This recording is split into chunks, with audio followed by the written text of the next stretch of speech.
రాజన్న సిరిసిల్ల జిల్లా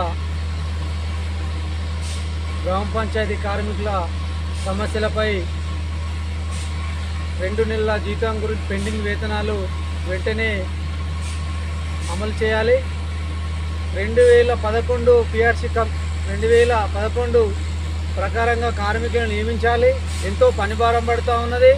ఈ యొక్క కాంగ్రెస్ ప్రభుత్వం హయాంలో గతంలో 34 రోజులు సమ్మె చేస్తుంటే అప్పుడు ప్రతిపక్షంలో ఉన్న నాయకులు వచ్చి మా కాంగ్రెస్ ప్రభుత్వం అధికారంగా వచ్చినాక సుప్రీంకోర్టు గైడ్లైన్స్ ప్రకారము కార్మిక సమస్యలు అన్నీ నెరవేర్స్తామని చెప్పినటువంటి 17-18 నెలలు అవుతున్న ఈ యొక్క ప్రభుత్వం కార్మికులపై గత 2-3 నెలల కింద చూసుకుంటే 3-4 నెలల జీతాలు ఏఐటీసీ ఆధ్వర్యంలో రాష్ట్ర కమిటీ కానీ జిల్లా కమిటీ కానీ పోరాడితే ఈ యొక్క 2-3 నెలల జీతాలు ఇవ్వడం జరిగింది.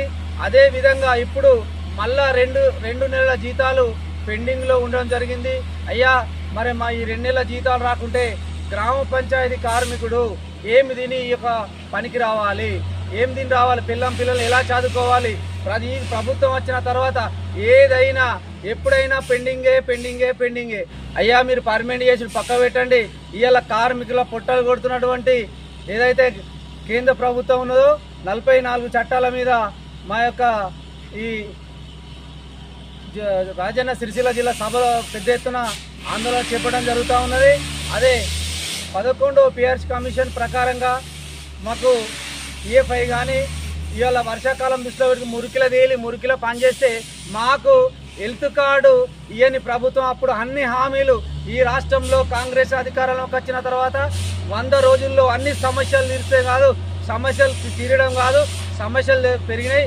అయ్యా ముఖ్యమంత్రి గారు వెంటనే ఈ గ్రామ పంచాయతీ శాఖ మంత్రివర్యులు ఈ యొక్క 2 నెలల పెండింగ్ వేతనాలు వెంటనే చెల్లించాలని రాజన్న సిరిసిల్ల గ్రామ పంచాయతీ ఎంప్లాయీస్ వర్కర్ యూనియన్ పక్షాన ప్రభుత్వాన్ని డిమాండ్ చేయడం జరుగుతూ ఉన్నది.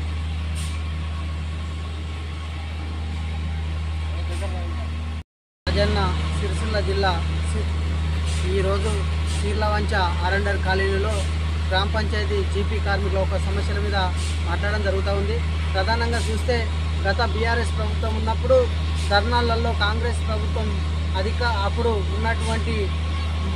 ఇప్పుడున్నటువంటి మంత్రి కానీ అటువంటి వాళ్ళు కాంగ్రెస్ పార్టీ నాయకులు కానీ వీళ్ళ ఒక జీపీ కార్మికుల మేము అధికారంలోకి వస్తే జీపీ కార్మికుల ఒక సమస్యలు ఏదున్నా కూడా పరిష్కరిస్తామని చెప్పడం జరిగింది.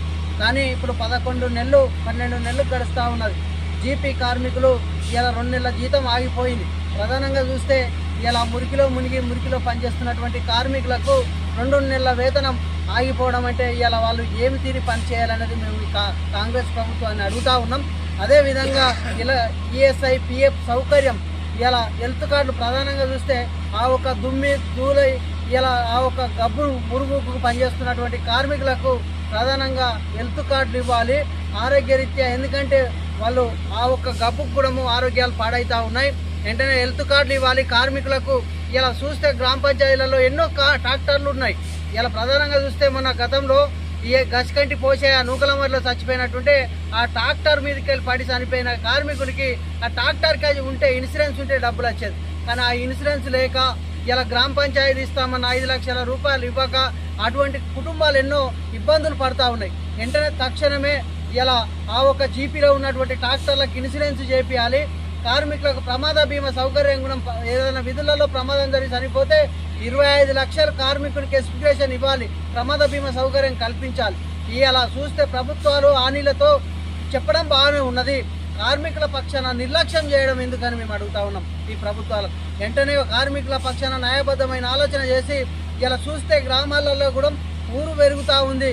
ఇలా ఈ యొక్క అభివృద్ధి కార్యక్రమాలు పెరుగుతూ ఉన్నాయి. కానీ స్టాఫ్ సరిపోతలేదు. స్టాఫ్ను కూడా నిర్మించి ప్రభుత్వ ఉద్యోగులుగా గౌరవ సుప్రీంకోర్టు చెప్పిన మాదిరిగా ఇలా 26,000 వేతనం కూడా చెల్లించాలనేది కూడా మేము ఏఐటీసీ జిల్లా సెక్రటరీగా డిమాండ్ చేస్తూ ఉన్నాం.